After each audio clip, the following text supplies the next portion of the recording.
नेत्याची सभा असो किंवा मग सण उत्सवांची खैरात, शाळेतली देशभक्तीपर गाणी असोत किंवा मग लग्नातली वरात, या सगळ्याला शोभा येते ती बँडमुळे. याच बँडच्या ठेक्यावर सैराट व्हायला तयार रहा आमच्या खास वृत्तांतात. आवाज बँडचा.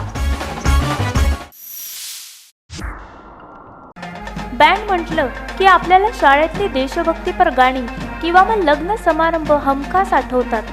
लग्नाच्या वरातीत परिचयाची लोकप्रिय गाणी बँडवर वाजली की तन मन आणि खिशातलं धन सुद्धा नाचायला लागतं.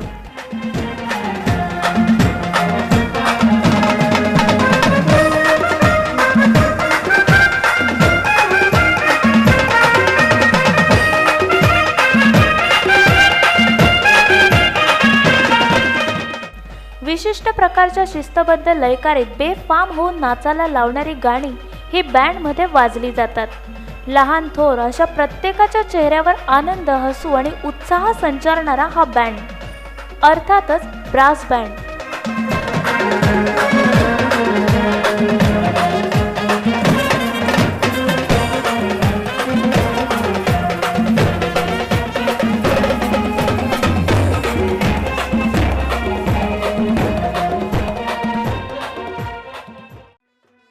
साधारणतः 40 ते 50 वर्षापूर्वी ब्रास बँड हा भारतातील तमाम घरात लग्न सोहळ्याच्या वेळी हजर असायचा.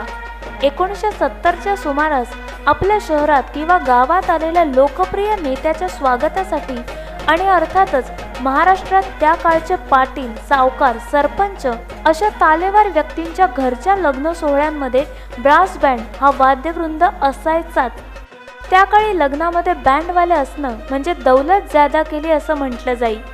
तेव्हा तर म्हणे लग्नात नवरदेव बँड बाजा हवाच म्हणून अडून बसायचे आणि मग नवरदेवाच्या या मागणीनुसार हौस म्हणून ऑर्डर देऊन मोठ्या दणक्यात ब्रास बँड वाजला जाई.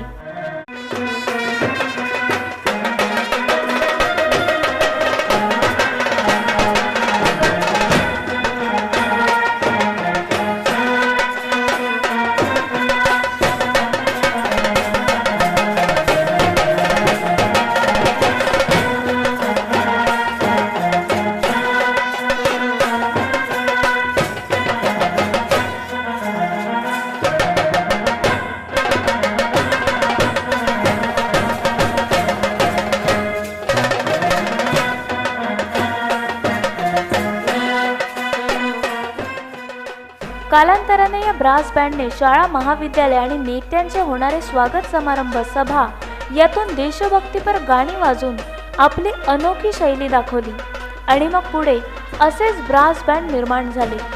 चला तर मग अशाच एका ब्रास बँडला आपण भेटूया ज्याचं नाव आहे भारत ब्रास बँड.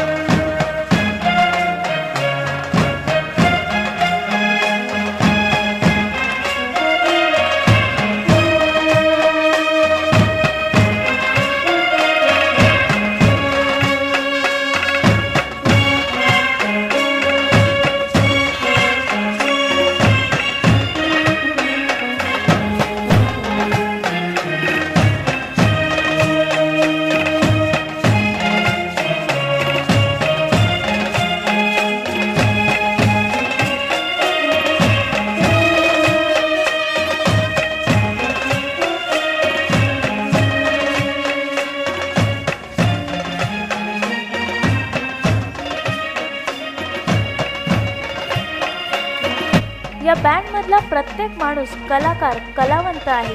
तब्बल 40 वर्षापासून हा बँड कार्यरत आहे.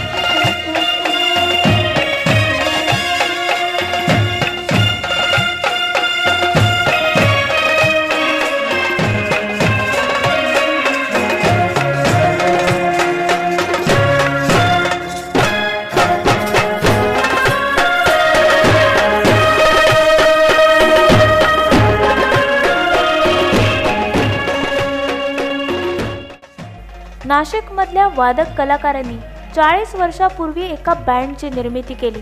त्याला नाव दिलं भारत ब्रास बँड. सुरुवातीच्या काळात फक्त लग्न समारंभात वाजल्या जाणाऱ्या या बँडला हळूहळू ओळख मिळाली.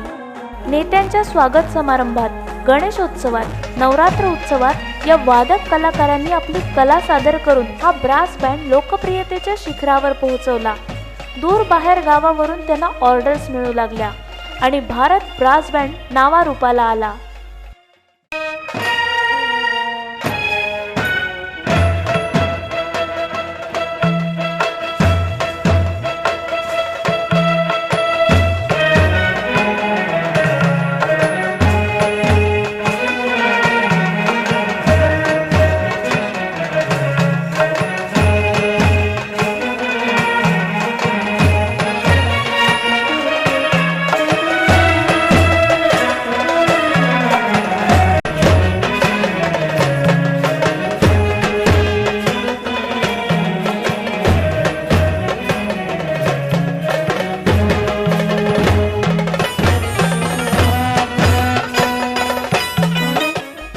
या बँडमध्ये कलावंत आहेत. कलावंतांच्या 2-3 पिढ्या इथे आहेत. प्रत्येकात विविध वाद्य वाजवण्याची कला. तब्बल 40 वर्षापासून या वादक कलाकारांनी त्यांची ही कला या बँडच्या माध्यमातून अगदी श्रद्धेने टिकून ठेवली आहे. लाल सोनेरी रंगाचं जॅकेट आणि टोपी अशा पोशाखाची यांची खासियत. कडकडीत ऊन असू दे किंवा मग तुफान पाऊस, हे कलावंत फुल लॉन जोशमध्ये बँड वाजवतात.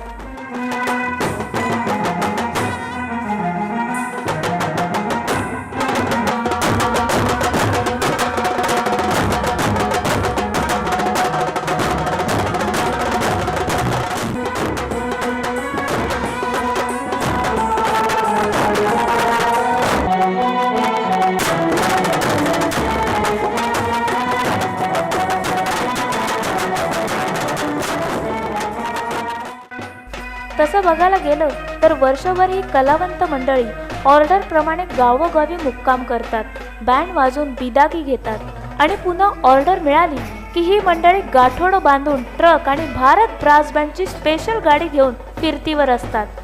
अगदी कुठल्याही जिल्ह्यातून, कुठल्याही गावातून त्यांना ऑर्डर्स असू द्या, हे कलावंत तिथे जाऊन आपली कला सादर करून ठेकादराला लावून थिरकायला लावतातच.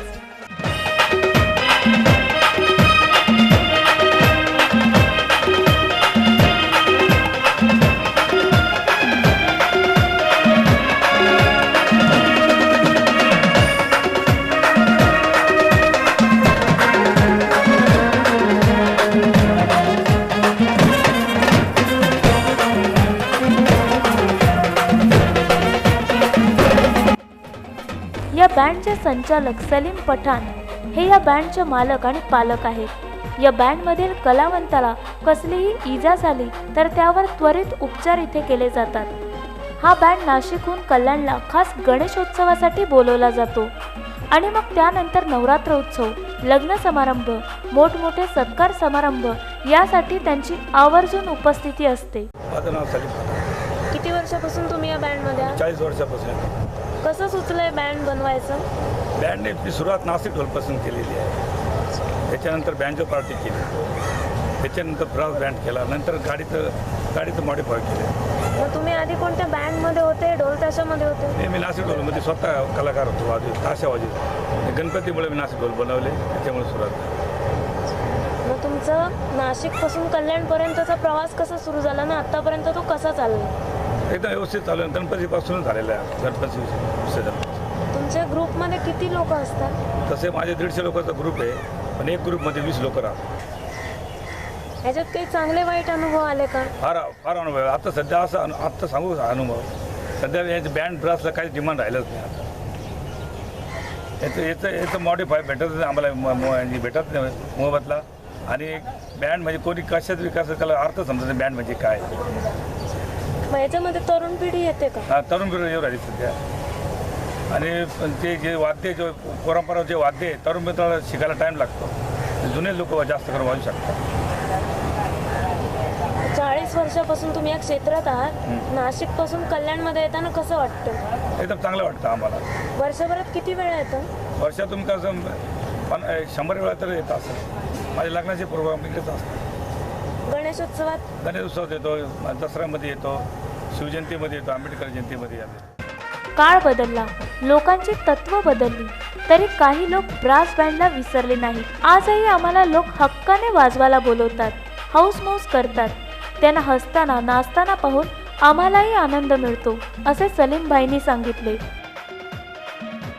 कलावंताची कला ही प्रेक्षकाच्या डोळ्यातल्या भावावरून समजली जाते आणि भारत ब्रास बँडची ही लोकप्रियता हेच सांगून जाते. तेव्हा मग हा भारत ब्रास बँड तुम्हाला नाचवायला तुमच्या गावी नक्की येणार.